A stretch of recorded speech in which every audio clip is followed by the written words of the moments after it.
Assalamualaikum warahmatullahi wabarakatuh. Hai, apa kabar seluruh guru Indonesia? Perkenalkan, nama saya Isma Wardani, SPDI, SD Negeri Buntul Fitri, CGP Angkatan 8 Kabupaten Bandung Meriah. Dan Pak Pasil saya Pak Muhammad Hari Purnama Hadi dan Ibu PP saya Mas Diana, SPD MPD. Latar belakang, budaya positif merupakan perwujudan dari nilai-nilai atau keyakinan universal yang ditetapkan di sekolah. Budaya positif diawali dengan perubahan paradigma tentang teori kontrol. Peserta didik tidak suka dengan peraturan yang berlaku di kelas maupun di sekolah karena selama ini jika melakukan pelanggaran maka akan mendapatkan hukuman yang cenderung berdampak negatif pada dirinya. Kemudian ada tujuan aksi nyata. 1. Menumbuhkan budaya positif di sekolah dengan keyakinan universal. 2. Dalam bertindak memiliki disiplin diri yang kuat. 3. Menciptakan murid yang mandiri dan bertanggung jawab atas dirinya sendiri.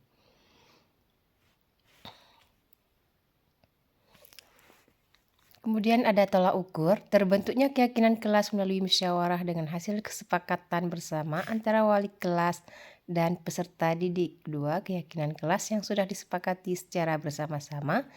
Yang ketiga, terbentuknya keyakinan sekolah melalui kesepakatan bersama antara kepala sekolah dengan seluruh warga sekolah.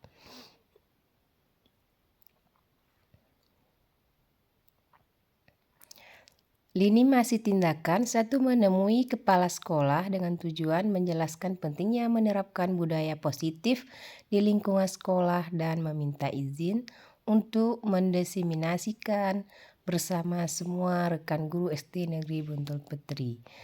Kedua, mengumpulkan semua rekan guru SD Negeri Buntul Fitri, mengundang pengawas sekolah untuk melakukan diseminasi pemahaman materi budaya positif.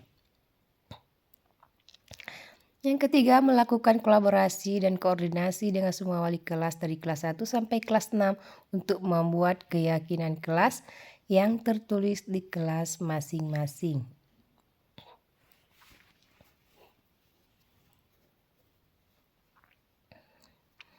Yang keempat, memantau keyakinan kelas yang sudah dibuat. Bila memang diperlukan revisi, maka guru dan siswa akan merevisi hal ini perlu karena keyakinan kelas dibuat untuk keamanan dan ketertiban kelas yang bertujuan untuk menciptakan budaya positif yang berkarakter profil pelajar Pancasila di lingkungan sekolah. Mari kita lihat pembuatan keyakinan kelas dan diseminasi bersama Dewan Guru SD Buntul Fitri Budaya Positif. Selamat menyaksikan.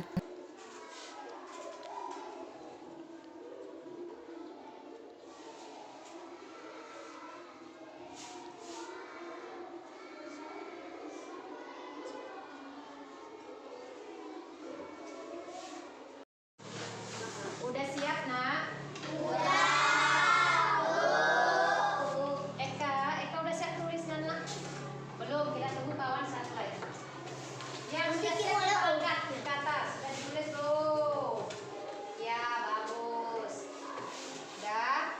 Sekarang yang sudah menulis boleh pilih tempel sebelah kanan apa sebelah kiri, terserah.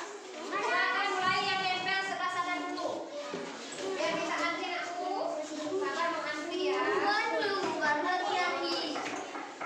Tidak apa-apa, karena kita sudah suruh tulis nama. Sama sebetulnya. Tuliskan. Tempel, ya bagus. Maju terus lagi, Nak. Maju-maju sini.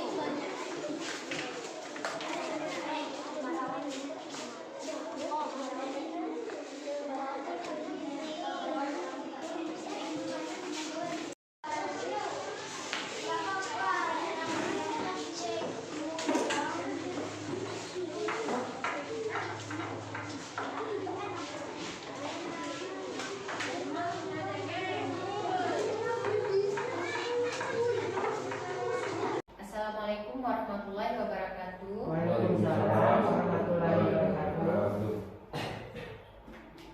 Yang saya hormati Kepala Sekolah SD Negeri Buntul Fitri dan pengawas kita Pak Maman Putra dan saya sayangi dan cintai teman-teman seperjuangan seluruh Dewan Guru SD Negeri Buntul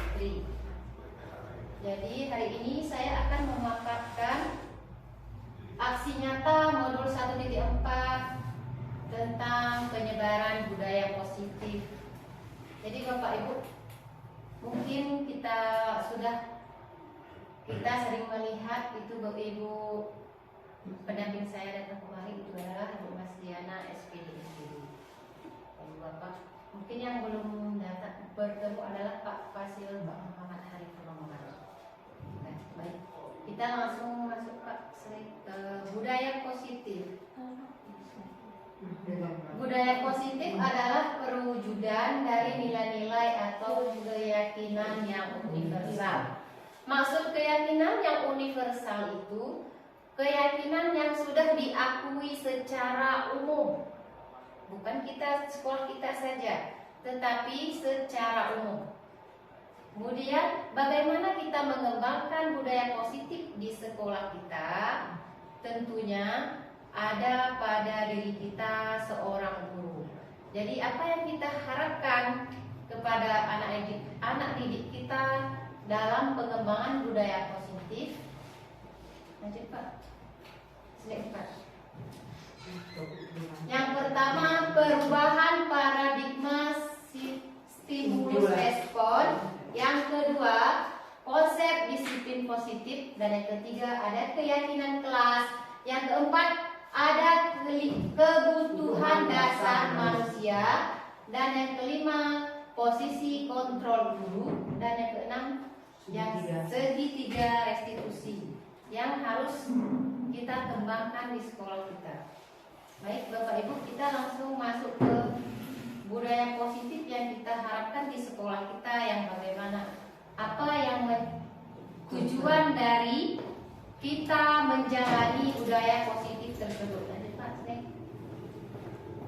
budaya positif untuk itu di sekolah Bu ya. Penerapan kebiasaan-kebiasaan yang positif atau baik sehingga dapat menjadi budaya positif sudah tercipta di sekolah, maka akan timbul rasa aman dan nyaman pada murid baik dalam proses belajar mengajar maupun di lingkungan sekolah. Budaya positif dapat menciptakan murid yang mampu berpikir, bertindak, dan menciptakan sebagai proses kemerdekaan dirinya sehingga murid tersebut bisa mandiri, bertanggung jawab atas semua tindakan dan perbuatannya.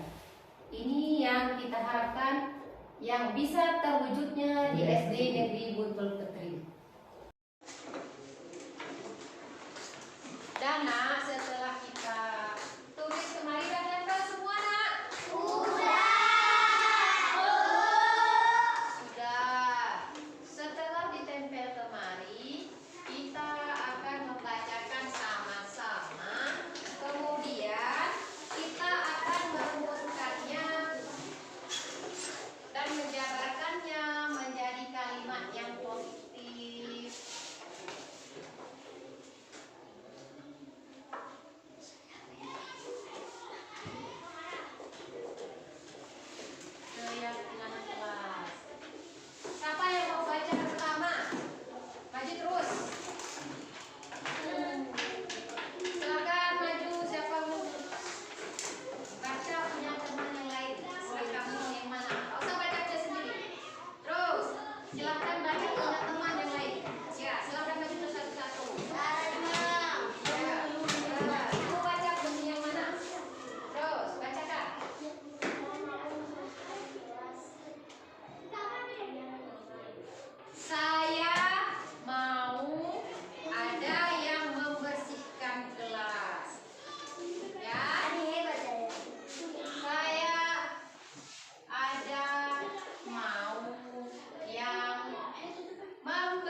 Kita lihat yang kedua, bagaimana kita mewujudkan budaya kita ini. Kita tentunya harus ada pembaharuan, pembelajaran paradigma baru.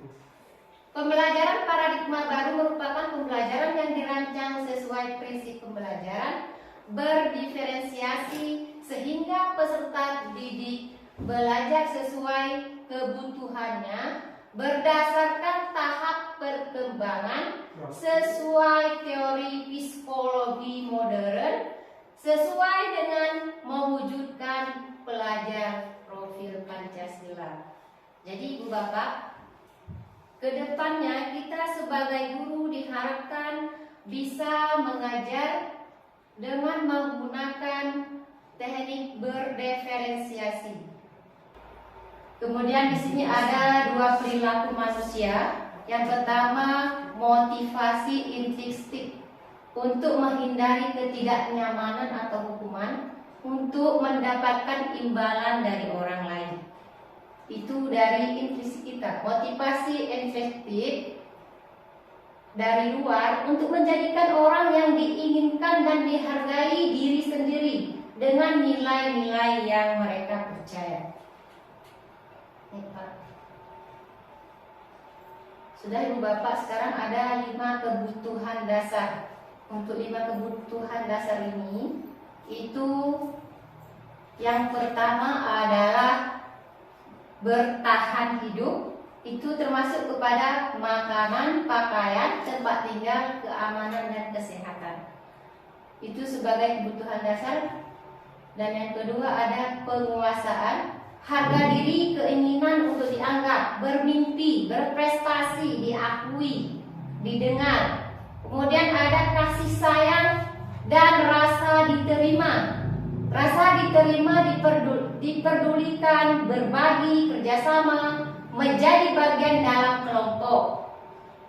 Dan ada kebebasan mandiri, memiliki pilihan, mencoba hal baru, mampu mengendalikan arah dirinya. Dan yang kelima adalah kesenangan, bermain humor, antusiasme dan tertawa. Jika kita sebagai guru sudah terpenuhi 5 kebutuhan dasar ini, insya Allah kita sudah bisa fokus kepada tanggung jawab kita, yaitu mendidik anak-anak. Mungkin di kita saja sebagai guru masih ada 5 kebutuhan dasar yang belum kita penuhi. Jadi disinilah bagaimana cara kita dalam diri kita untuk mengurangi, untuk meningkatkan motivasi kita motivasi dari dalam diri kita, baik karena kita itu memang ada kurang, tapi tidak, karena kita ini sudah berpegawai semua, tidak mungkin ya ada semua kebutuhan tidak termotivasi ada. Mungkin ada salah satu yang belum terpenuhi. Jadi kita bagaimana bisa memanage waktu kita atau usaha kita untuk selalu termotivasi dalam mendidik anak. Ini fungsinya bukan hanya untuk guru saja, tetapi ini sangat dibutuhkan untuk kita mengenal murid kita. Tujuannya 5 kebutuhan dasar ini adalah untuk mengenal murid kita.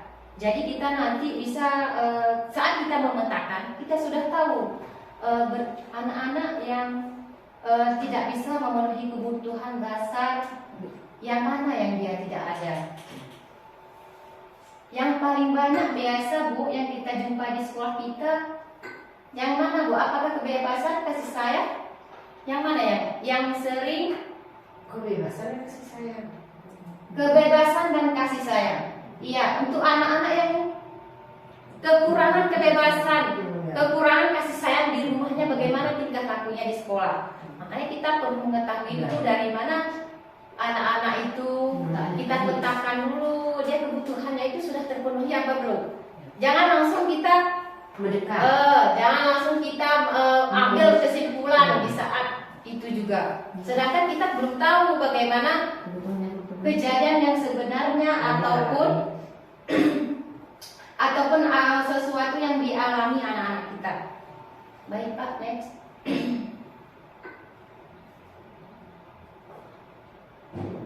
Dan ini ada 5 posisi kontrol guru. 5 posisi kontrol guru ini untuk kita sebagai guru. Mudah-mudahan bisa kita jalannya. Yang pertama sifatnya adalah penghukum. Apakah kita termasuk guru-guru yang penghukum? Contohnya menghardik anak, menunjuk-nunjuk anak, menyubit-nyubit anak atau menyakitinya, menyindir anak juga termasuk itu. Kita adalah seorang penghukum dan tidak sadar kita itu sudah membuat sebuah kesalahan kepada anak.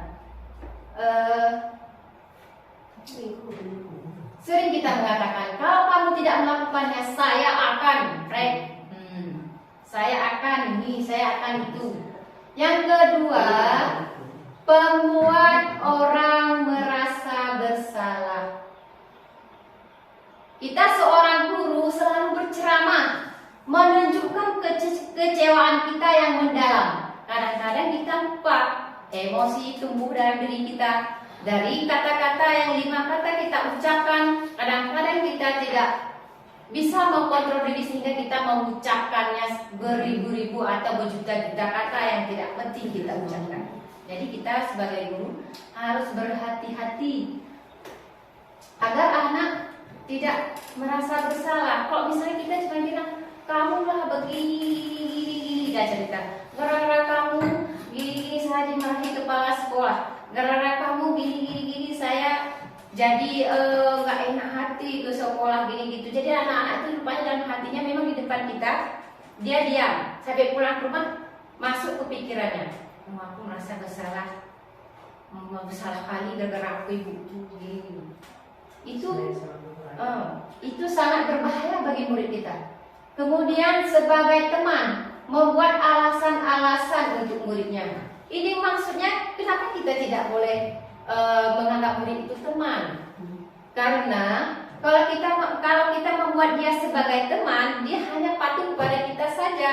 Kalau misalnya dalam ruangan kita masuk guru lain, dia tidak akan patuh dengan apa yang disampaikan oleh guru lain. Karena dia cuma percaya sama kita. Itulah selama ini kita lakukan. Ada wali kelas, anak-anak itu cuma takut pada wali kelasnya atau menghormati wali kelasnya. Sedangkan yang lain tidak.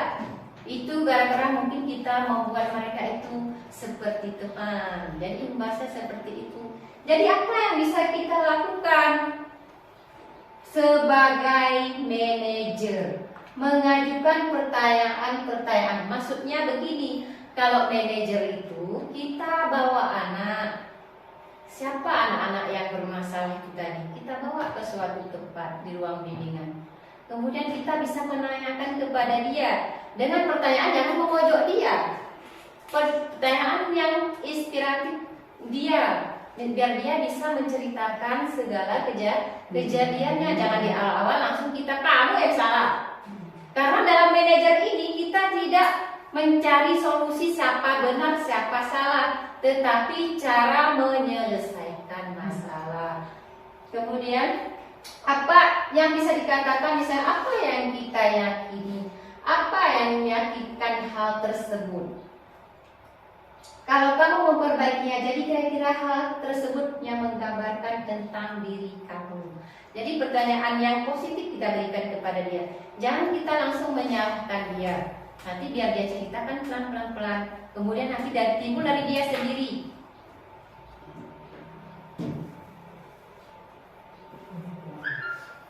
Coba ya, sebagai penghukum ini yang sering kita lakukan. Seorang penghukum bisa menggunakan hukuman fisik maupun verbal. Orang yang menjalankan posisi penghukum senantiasa mengatakan bahwa sekolah memerlukan sistem alat yang dapat lebih menekan murid-murid di dalamnya. Jadi kalau kita penghukum itu tujuan kita kok mengatur murid hanya dengan kekerasan. Jadi setidaknya kita dapat menghindarinya secara bersama-sama. Semoga ke depan karena murid kita di sini Bu terlalu karakterisnya agak keras. Jadi pembawaannya kadang bagaimana? Sebetulnya kita tidak bisa terlalu keras juga mendidiknya karena nanti kemudian hari dia akan muncul pendendam kepada gurunya. Kemudian pembentukan keyakinan kelas. Yang pertama bersifat abstrak, yaitu tidak tampak, berupa pernyataan yang universal, diakui secara umum, dibuat dalam pertanyaan positif sedikit saja agar mudah diingat, sesuai dengan kondisi kelas dan sekolah sehingga mudah diterapkan. Semua warga sekolah atau warga kelas dilibatkan saat membuat keyakinan kelas. Kalau misalnya saya caranya begini pelaksanaannya Bapak membentukkan keyakinan kelas. Apa fungsi keyakinan kelas? Keyakinan kelas itu sangat penting untuk kita agar siswa bisa belajar dengan nyaman, agar siswa itu menghormati gurunya siapa saja yang masuk dalam ruangan. Itu adalah keyakinan kelas. Karena tadi kita tidak boleh jadi penghukum. Karena kita tidak boleh jadi penghukum, harus menjadi manajer. Sebaiknya sebelum ini pas kali tahun ajaran baru, kita buatkan keyakinan kelas dulu, kita kontrak kerja bersama dewan guru dan murid kita. Jadi yang membuat apa beda peraturan kelas dengan keyakinan kelas? Selama ini ke belakang yang kita gunakan adalah peraturan kelas. Kita sendiri yang membuat, tempel. Nah, ini kalau kamu tidak mengikuti ini, bersih WC. Ini kita tempel. Itulah dibentuk sekarang ini adalah paradigma yang baru. Kita itu membuat keyakinan kelas. Keyakinan kelas itu yang buat bukan kita. Yang buat itu adalah siswa itu sendiri. Bagaimana caranya? Caranya saat kita masuk ruangan, kita ceritakan sedikit kepada anak-anak itu. Nah, kayak mana ya? Ibu maunya kita di sini kan sekolah belajarnya nyaman, nggak ada kawan-kawan yang ribut, begitu. Kita kasih dulu cerita-cerita yang menginspirasi mereka. Jadi dia mengarah ke situ. Oh nanti, kalau mau lokal saya seperti ini, berarti saya nanti harus ini yang saya ambil di lokal ini. Kemudian setelah kita menceritakan sedikit inspirasi itu anak-anak, atau kita arahkan untuk apa kita nyaman, fungsinya untuk kita. Untuk nyaman tadi, apa saja yang bisa kita lakukan. Kemudian, karena anak-anak kita ini kadang-kadang ada yang diam, ada yang terlalu aktif, ada yang aktif. Jadi kalau misalnya kita menggunakan cara kita sendiri, pasti kita bilang, yuk nak, tunjuk tangan. Siapa yang bisa membuat yang pertama, tulis ke depan. Itu hanya dilakukan sepihak saja bagi murid-murid yang aktif dan hiperaktif tadi. Tetapi cara yang terbaiknya kita gunakan dia tulis di kertas kecil. Di kertas yang kecil dia tulis apa yang ada di sisi hatinya. Nah, kamu kira-kira biar sekolah kita ini nyaman apa anak yang kamu mau? Tulis, kita persilakan anak satu. Jadi ada anak 35, ada 35 yang kita dapatkan. Setelah kita dapatkan yang punya anak-anak tadi, nah, apakah sudah selesai kalian tulis? Sudah, Bu. Kita sediakan tempat menempel ke depan dan dia lebih semangat. Ini pasti ini punya aku yang Jojo, kata anak-anak dalam hatinya. Semangat kali dia nempelnya. Dia tempel ke depan. Habis kita tempel, jangan pakai nama, tidak usah pakai nama. Yang kalian tulis itu nggak usah pakai nama, nah. Tempelkan, dan ditempelkan. Kemudian kita bisa membaca bersama. Semuanya harus kita baca. Kita tidak boleh membaca misalnya 5 saja sudah cukup karena sudah mengenai ke hati kita. Itu nanti akan dampak perbedaan kepada diri anak. Pasti dia tidak mau dilakukan. Itu kan yang buatnya ini berarti dia aja yang mengerjainya. Saya nggak mau mengerjakannya di kelas. Jadi biar anak-anak itu baca, kita baca semua, kita rincikan. Sebelah sini hasil kita bagi dua, misalnya papan tulis.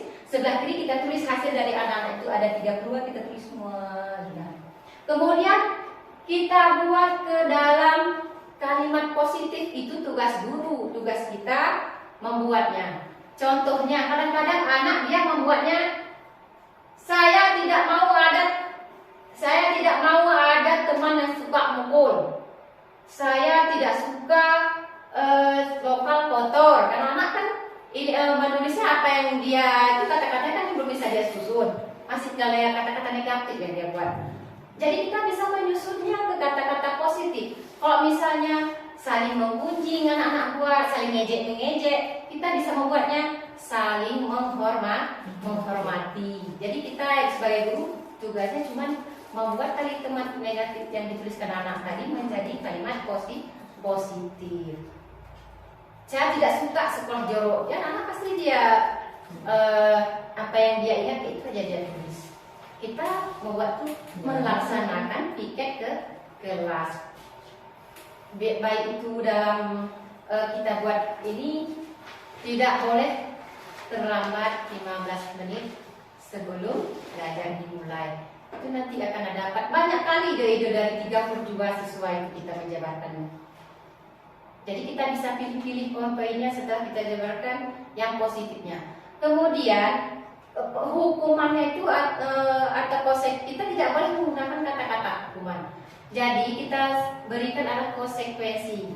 Kalau hukuman itu biasanya adalah identik dengan kekerasan. Jadi sekarang kalau di lingkungan pendidikan itu sebaiknya itu kita gunakan konsekuensinya.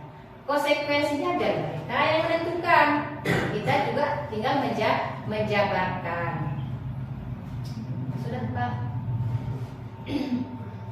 Dan kemudian yang terakhir ada segitiga restitusi. Segitiga restitusi suatu proses dialog yang dijalankan guru agar dapat menghasilkan murid yang mandiri dan bertanggung jawab. Di sini sudah jelas dikatakan kita mengharapkan murid itu mandiri dan bertanggung jawab, bukan mengharapkan mencari murid siapa yang salah dan siapa yang benar. Bagaimana cara pelaksanaan segitiga restitusi? Itu ada 3 langkah. Yang pertama, menstabilkan identitas, kemudian validasi tindakan, kemudian yang ketiga, menaikkan keyakinan. Dia caranya bagaimana? Jika ada anak-anak di kelas membuat kesalahan seperti saya ceritakan tadi, kita stabilkan identitas mereka. Menstabilkan identitas itu kita akan memberikan pertanyaan-pertanyaan pemandu yang membuat anak termotivasi sehingga dia dengan leluasa menceritakannya sesuatu kejadian yang sebenarnya yang terjadi pada kejadian tersebut. Jadi kita jangan biar dia menceritakan. Karena dia mau cerita panjang-panjang biar saja kita mendengar saja, jangan kita terpotong. Karena dia menceritakannya itu dengan sungguh-sungguh. Berarti dia ingat, berarti dia memang menganggap kita, oh ini ibu saya nih, dia mau dengar cerita saya, dia cerita terus. Kemudian validasi tindakan yang salah. Setelah dia cerita, baru kita rincikan. Nah, tadi kamu bilang kamu yang pukul dia. Udah kita rincikan. Apa itu menurut kamu tindakan kamu itu sudah baik? Nah, dia sendiri yang jawab, jangan kita. Kalau kita yang jawab, kita yang bilang dia salah. Itu dia tambah emosi lagi sama kita. Berarti kita itu tidak mencari solusi, tetapi mencari masalah. Jadi kita tanya sama anak kita. Dari yang hasil daya cerita tadi kita tanya dengan pertanyaan yang positif. Contohnya tadi kamu bilang tadi kamu memukul temanmu. Apakah tindakan kamu itu sudah baik? Nah, dia jawab sendiri. Pasti dia jawab sendiri tidak baik, Bu. Apakah kamu sudah sesuai dengan keyakinan kelas kamu? Itulah fungsi keyakinan kelas tadi. Harus kita buat. Kalau kita sudah buat keyakinan kelas tadi, dia sudah tahu sendiri konsekuensinya. Jadi dia sudah bisa di dalam ruangan itu atau di mana di lingkungan sekolah, di ruangan sudah bisa memposisikan dirinya agar dia tidak bisa melanggar keyakinan kelas tadi.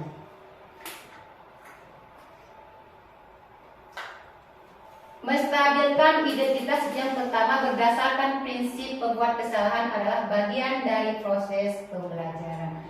Maksudnya, berbuat salah itu wajar. Jangankan anak-anak kita juga sering melakukannya. Tidak ada manusia yang sempurna. Ibu atau bapak juga pernah melakukan itu. Itu sudah pasti, itulah yang terjadi pada anak didik kita. Ibu bapak tidak mau mencari siapa yang salah, tetapi ibu bapak mau mencari solusi dari permasalahan ini. Kemudian kamu berhak merasa begitu. Kita bisa bilang, kenapa kamu memukul dia? Kita bisa membelanya. Karena saya kesal kali dia mengejek saya, sehingga saya memukulnya. Ya, yang sudah kamu lakukan itu betul. Tapi menurut kamu, dengan keyakinan kelasnya apa itu sudah sesuai? Apakah perilaku kamu itu sudah baik? Jadi tidak kita langsung bilang, oh kamu itu yang salah. Kita tidak menuduh-nuduh. Yang kedua, validasi tindakan yang salah. Ada prinsipnya, setiap perilaku berupaya memenuhi suatu kebutuhan tertentu. Kamu punya alasan mengapa melakukan hal itu? Kita tanya ke anak-anak ini. Kemudian, padahal kamu bisa melakukan yang lebih buruk dari hal ini. Itu contoh tadi, saat dia memukul, itu tentu saja dia pukulannya tidak keras. Kita itu bisa menggambarkan kepada dia, seandainya kamu bisa melakukan hal buruk daripada ini, dia pasti nggak nama, dia sendiri yang merasa di dalam dirinya. Kamu patut bangga karena telah melindungi sesuatu yang penting buatmu. Itu biasanya di anak-anak terjadi di dalam kelas perkelahian tentang berperebutan sesuatu. Kamu melakukan karena mempertahankan sesuatu bagimu. Ya, itu pasti anak-anak lakukan. Sehingga timbullah suatu perkelahian. Kemudian yang ketiga, menanyakan keyakinan kelas berdasarkan prinsip teori kontrol bahwa pada dasarnya kita termotivasi secara terisi. Apa keyakinan kelas kita? Makanya kita dibutuhkan merincikan keyakinan kelas kita sebelum kita melakukan suatu proses pembelajaran. Nilai-nilai apa yang telah disepakati bersama sudah kita rincikan. Seperti gambaran sebuah kelas yang ideal menurut kamu. Jadi kita menanyakan kepada anak, menurut kamu yang idealnya bagaimana? Itu tentang membuat keyakinan kelas tadi. Kamu ingin menjadi orang seperti apa? Jadi anak-anak kadang-kadang di saat kesalnya dia udah nangis, kita bisa mengajak dia dulu ya. Nah, anak kamu cita-citamu mau jadi apa? Ini dia semangat bangkit lagi. Saya mau jadi ini. Udah, jangan nangis lagi. Saya mau jadi nice. Itu kita bisa membuat anak menjadi tertumbuhkan motivasi dari dalam diri dia.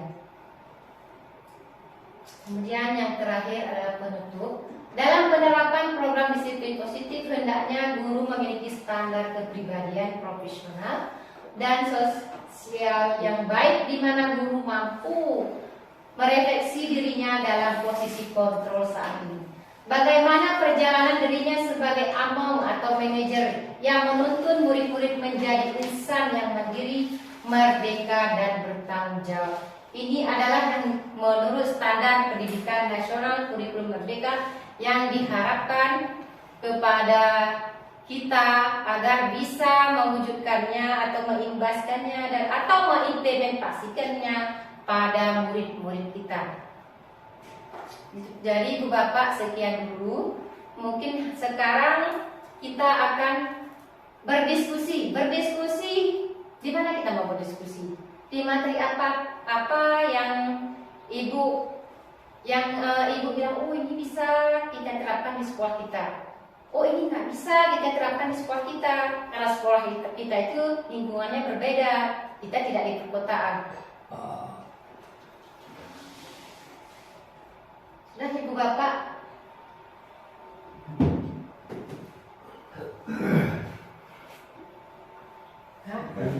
Sekarang di mana tentang apa Pak kita mau fokuskan kan nggak? Ini kan ada 6 poin. Jadi kita yang cocok yang bisa kita terapkan di sekolah kita. Boleh pertanyaan dulu? Boleh Pak. Ya, Tidak apa-apa, di sini kita diskusi. Ada Ada pengalaman yang beberapa. menjawab dan saya. Ada beberapa pertanyaan Ibu ya. Ya. Kesimpulan dari semua ini Bu ya. Jadi menurut saya kurang jelas ini, entah karena anak dua sedikit nggak tahu. Kesimpulan dari kurikulum merdeka ini Bu, mandiri dan bertanggung jawab sesuai dengan tujuan umum pendidikan nasional, yaitu membentuk manusia yang berpancasilais sejati dan bertanggung jawab. Apakah kurikulum merdeka ini tidak memberikan kepada anak kepintaran yang lebih kepada anak? Sangat, ini yang diharapkan pada mereka. Tapi di dalam poin ini tadi kurang nyambung. Iya. Itu Dalam pemahaman. beberapa poin tadi yang Baik, Ibu sampaikan tadi. Baik Pak, saya akan menjelaskan. Jawab satu dulu Pak ya, yang pertanyaan ini tadi Pak ya. Apakah tidak perlu kepintaran dengan kurikulum merdeka tadi? Iya ya. Gerakan poin ini Bu. Iya. Karena kepintaran itu menurut kurikulum merdeka itu tidak hanya pada angka, tetapi pada hasil lapangan yang diharapkan. Itulah kenapa tidak dimunculkan.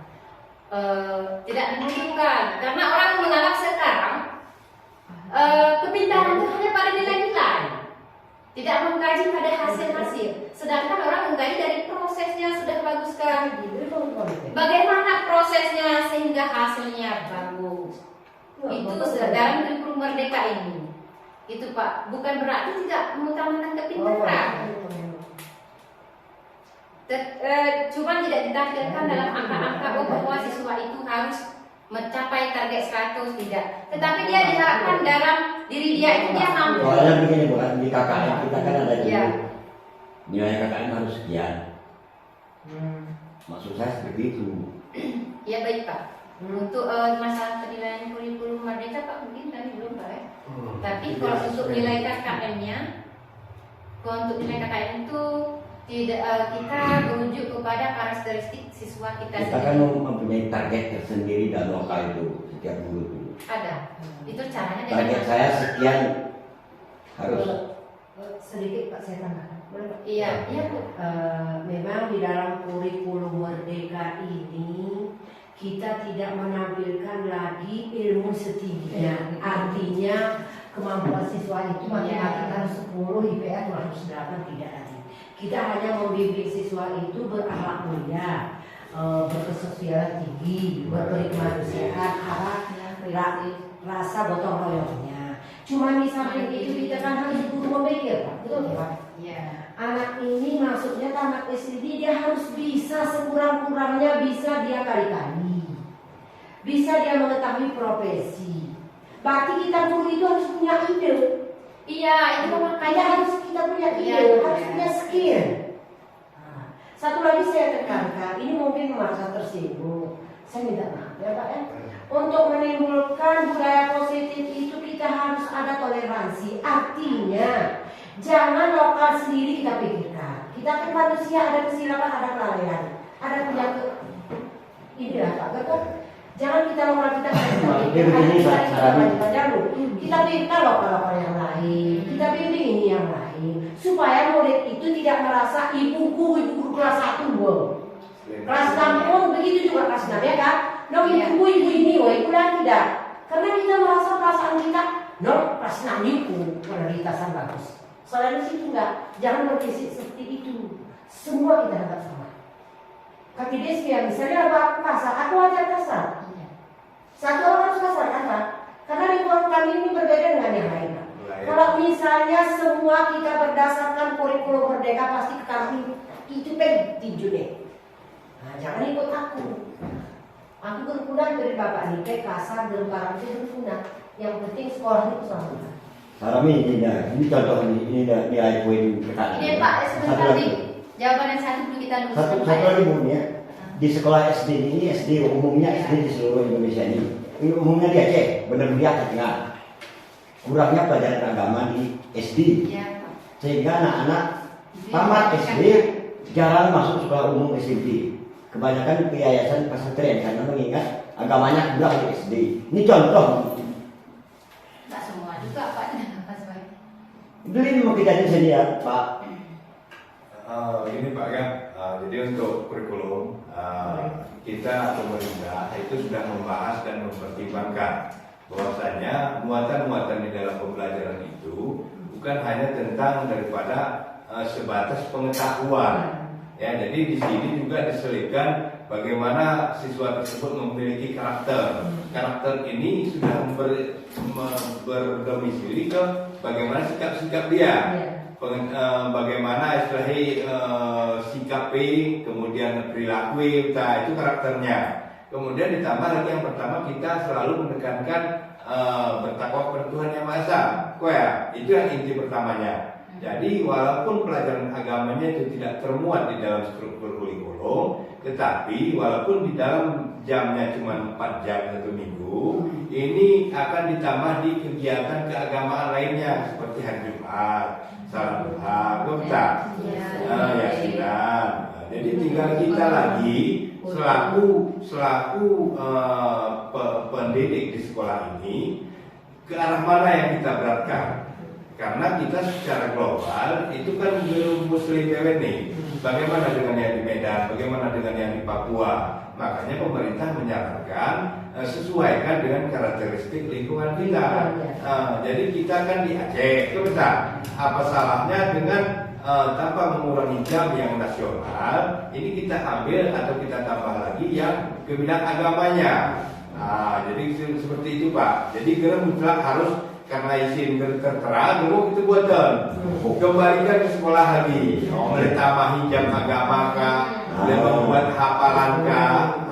Jadi terusnya jam nasionalnya sudah ada sekian. Apabila mau tentang agamanya ditambah, itu silakan. Karena mengingat bagaimana Pak, kita kan selain negara-negara demokrasi.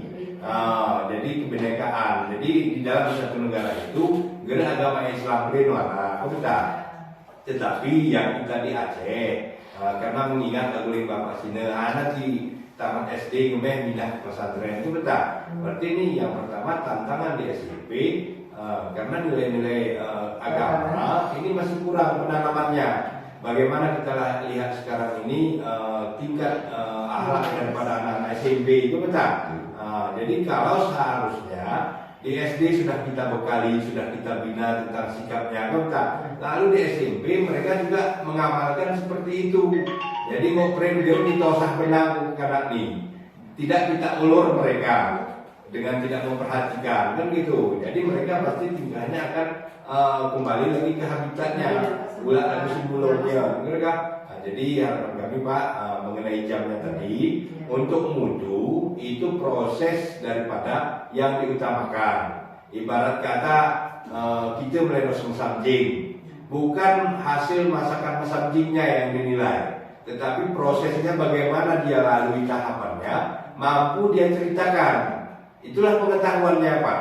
Tanpa terukur hasilnya hana. Sedang masakan mesamjing di sitosea, itulah nilainya Pak. Melalui proses ini tadi. Jadi bukan hasilnya ini yang dinilai, tetapi saat melakukan proses berjalannya. jadi kurikulum Merdeka itu lebih banyak menekankan tentang bagaimana menjalankan prosesnya.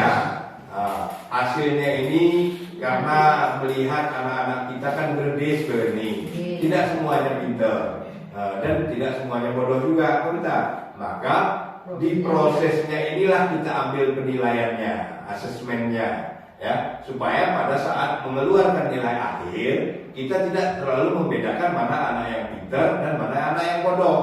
Karena di hasil kadang-kadang keberuntungan masih pintar di negara, keberuntungan maka nilainya tinggi. Sementara dia waktu diproses terpanik. Jadi itu makanya saat proses berjalan itu sudah dilakukan asesmen penilaian. Kemudian untuk hasilnya barulah itu kita tularkan atau kita ambil nilainya. Maka penilaian kita itu, asesmennya itu apakah dinilai A, B, C, itu Pak. Jadi itu nanti tinggal akumulasi, tinggal nilai keseluruhan nih, ya. Maka dari situlah diambil nilai-nilainya, ya. Jadi saya rasa itu Pak. Kuna ke paham kira-kira Pak? Bagi kami ini Pak, Sinung ini Pak, ya, memberikan nilai itu tergantung bidang studinya. Sekarang dia juga. Itu tetap Pak, bidang studi. Bidang studi itu tetap berjalan seperti biasa, tetapi bidang studi itu mengikutkan ke setiap kegiatan proyek yang ada di kelas itu. Nanti kayak karena bidang studi, itu proyek ini wali kelas, gero. Ya, karena bidang studi di jam itu kan ada 2 jam juga Pak, 4 jam bentar. Jadi 3 jam dia diambil untuk jam pembelajaran, 1 jam untuk jam proyekin. Itu nanti di muatan jam pembelajaran main Pak. Tetapi ini sebagai gambaran mungkin untuk kita semua, bahwasanya misalnya lagu 4 jam itu akan diambil nanti 3 jam pokoknya sebagai pembelajaran, 1 jam untuk proyek. Maka disitulah dia mengambil andil untuk mengikuti wali kelas Nino anak proyek ini. Sakit ini kadang lagu grup pelaksana kita memantau-mantau, kita membantu Pak. Jadi itulah tujuan daripada kurikulum tersebut. Saat ini Pak, ya. Di kurikulum Merdeka ini apakah ada perimbangan antara teori dan praktek? Untuk kurikulum Merdeka ini lebih banyak ke praktek Pak. Karena selama ini kalau kita di teori, daya serap anak-anak itu masih lemah Pak. Pasti Pak. Jadi di kurikulum Merdeka ini seandainya kita mulai Neskupi Pak. Jadi bukan teori tentang bagaimana membuat kopi, tetapi langsung mempraktekkan kegiatan membuat kopi itu bagaimana. Setelah itu baru menuliskan teori yang sudah dilakukan. Jadi dibalik Pak. Jadi dibalik sini. Ya. Jadi misalnya ada Neskupi, kita lakukan cara membuat kopinya bagaimana. Kita guna gulai, guna boboke, guna siu, setelah mereka berhasil membuat kopi tersebut, kita rasa-rasanya sedap, baru mereka menuangkan literasi, mereka menjawab atau menjabarkan kegiatan yang sudah dilakukan. Ya, jadi setelah ini membalik, praktekkan belum, baru terus deskripsi. Ini mau titik ini Pak. Di akhir ini usaha semua ini, Kemudian aku pengen pendidikan di sini. Di sini beda Pak. Jadi maksudnya lagu Bapak tetap setelah lagu kedis ilmu zaman ilmu seni. Cuman kadang-kadang penempatnya lagu seni kadang lagu medianya menggunakan media kita sebagai sumber belajar. Kemudian lagu kita membuatkan praktiknya dulu, baru membuat deskripsinya bagaimana. Istilahnya dengan dia lebih berbuat, anak-anak akan lebih memahami dan membekasnya ini Pak seperti dan bisa mengingat sampai kapan saja. Jadi itu untuk kegiatan praktiknya Pak. Itu kan sekolah tinggi, kelas tinggi Pak. Kelas rendah kita masih nonton. Ya, itu untuk kelas rendah. Kita masih ini kan, untuk membaca masih. Itu masih tetap seperti yang lama, cari stone itu diutamakan. Baru kemudian nanti di kegiatan proyeknya dan kegiatan pengayaan. Oke, wis Pak. Iya Tentang Pak. apa lagi? Jadi kan begini. Satu lagi Bu, biar tuntas. Ya.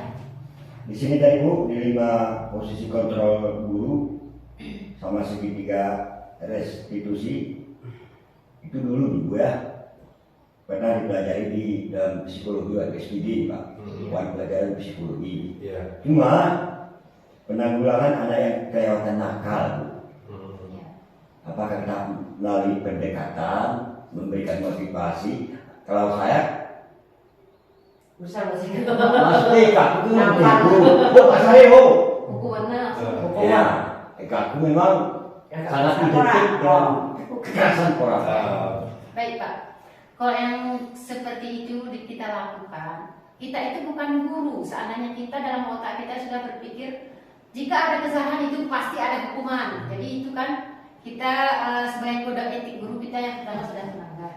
Ya, yang kedua, mungkin kalau Bapak membawa dia sebagai pendekatan, mungkin suatu saat dia akan mengenang Bapak itu sesuatu yang sangat baik, inspirasi untuk dia. Dan sampai Bapak tiada pun dia masih mendoakan Bapak. Seandainya kita melakukan memang kita kadang-kadang emosi kita tidak bisa terkontrol, tetapi sebisa mungkin kita tidak melakukannya. Kenapa? Karena imbasnya itu enggak sekarang. Jadi yang Ibu Bapak tanyakan tadi, apakah agama itu pelajaran agama itu tidak ada di SD kok tidak cukup? Sebetulnya anak-anak itu hasil yang kita ajarkan sekarang tidak sekarang dia muncul dan terpikirkan atau terolah di daya pikir mereka. Itu akan muncul 5 tahun sampai 10 tahun ke depan hasilnya. Itu baru bisa kita melihat hasilnya, bukan sekarang. Jadi kita sekarang baru melakukannya 1 bulan kita bilang itu hasilnya. Tidak. Tentang hasil dari program pemerintah sekarang ini, kita akan melihat 5 sampai 10 tahun ke depan. Di situ akan muncul hasilnya. Bukan sekarang, di saat anak-anak dewasa nanti dia akan mengenal, oh saya belajar ini, saya sudah pernah belajar sama ibu ini tentang ini. Disitulah dia akan menerapkannya. Tidak sekarang. Jadi kita tidak sebagai guru, kalau misalnya ini yang terakhir ya. Terus kita merasa jadi bersalah, jangan. Ini pertanyaan terakhir. Ya Pak. Apabila kita ini mengobservasi ke satu sekolah penggerak, Bu ya, kita disuruh mengobservasi ke sekolah penggerak. Hal apa dulu yang pertama kita identifikasi dari sekolah tersebut?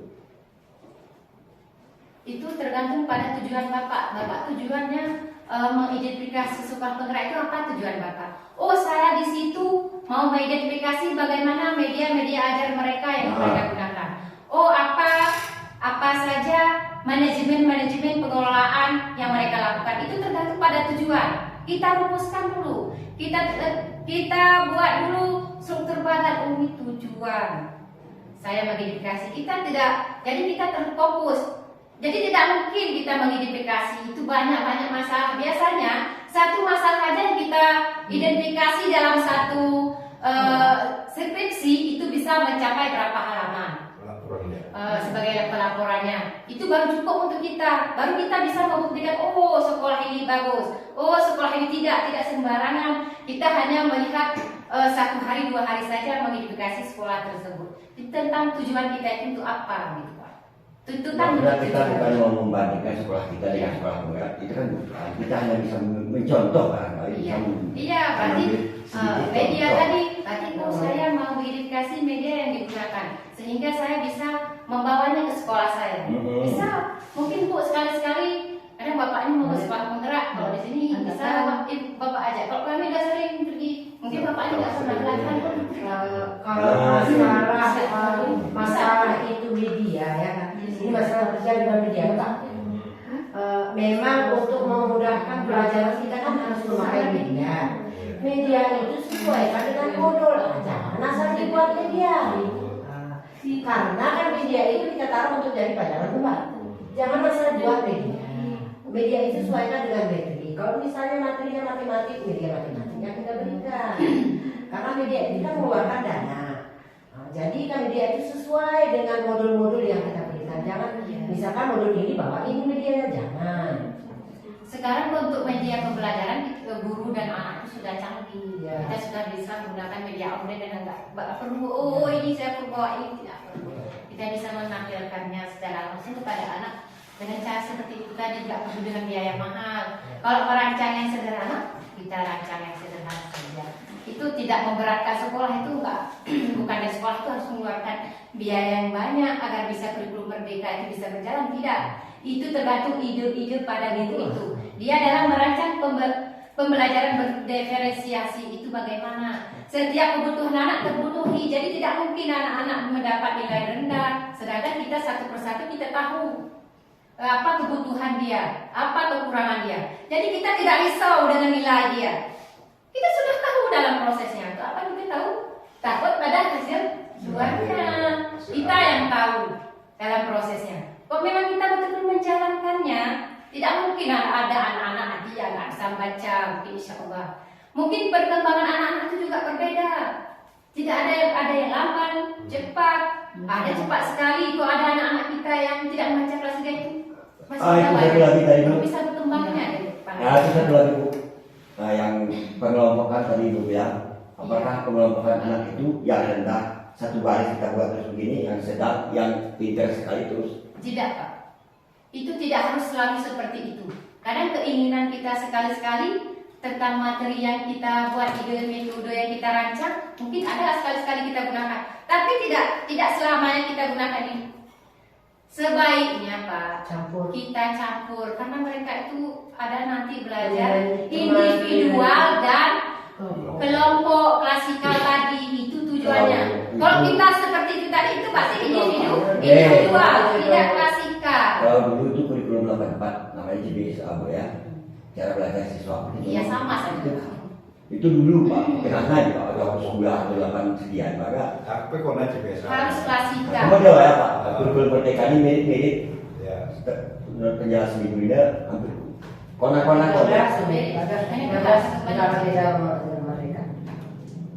Nah, kemudian untuk tindak lanjut tadi itu misalnya antara kelas 1 dengan kelas 2 kan memiliki kompetensi tadi, bisa lebih cepat, bisa lama, bisa bahkan sedang komentar. Untuk ini makanya diberikanlah di sini per fase A, fase B, fase C, itu betul. Jadi seandainya di kelas 1 tidak selesai atau tidak tuntas, gerpani dari kelas 1 Pak, maka di kelas 2 berhak diulangi lagi. Ya jalan yang sesuai sawah gerpani. Per individual. Kelompokan tadi, kelompokan sesuai kemampuan diferensial tadi, diferensiasi tadi. Jadi per fase jadi fase A, fase B, fase C. Jadi fase A kelas 1, kelas 2. Banyak buku ini Pak masuk. Ya, jadi seperti itu sistemnya Pak. Kan seandainya kelas 1 bertuntas atau berpanil, kelas 2 boleh aja jalannya. Tanpa mengganggu istilah pembelajaran yang lain kan.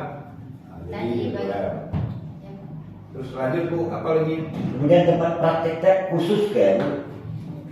Praktek apa Pak yang dijalankan? Apa praktek dalam pembelajarannya? Praktek dalam pembelajaran misalnya IPA, yang butuh tempat. Tidak, itu terserah kita. Memang kurikulum merdeka ini kita tidak harus di lokal, lebih banyak di lapangan Pak. Makanya itu saya juga belum selesai Bu. Itu sangat bagus Pak, kalau misalnya sudah ada ide-ide di mana tempat sesuai itu anak saya, itu sangat bagus Pak. Ini masalah kaitan kelas tadi Bu, berarti kalau kaitan kelas tadi yang perlu berarti kelas yang bertempat 5 6 ya. Kalau 1 2 3 1 2 3 wajib semua. ya wajib. Kemarin masih ada yang menulis. Cuman berarti mungkin kadang-kadang dia bisa ucapkan Ucapkan sesuai kondisi. Ucapannya sebenarnya bisa kita nalar. Iya. Bisa ada seleketkan tulisannya. Berarti kita bisa tanya melalui komunikasi Sesuai kondisi yang kita tahu. Ya. kita Yang penting ada keyakinan kelas kita. Saya masih buat kecil, nanti sebaiknya kita buat besar-besar. Sebetulnya sebelum kita mulai proses belajar keyakinan kelas dulu. Kalau nggak amburadul di kelas, yang kita jelaskan ribut-ribut. Itu biasanya dirancang di awal ajaran tahun baru, bergantian murid baru. Di situ di awal kita. Ini satu lagi Bu ya, apabila kurikulum merdeka ini telah berjalan, apakah kita tenaga pendidik ini menonaktifkan kurikulum lain? Tidak Pak, Merdeka yang belajar. tidak.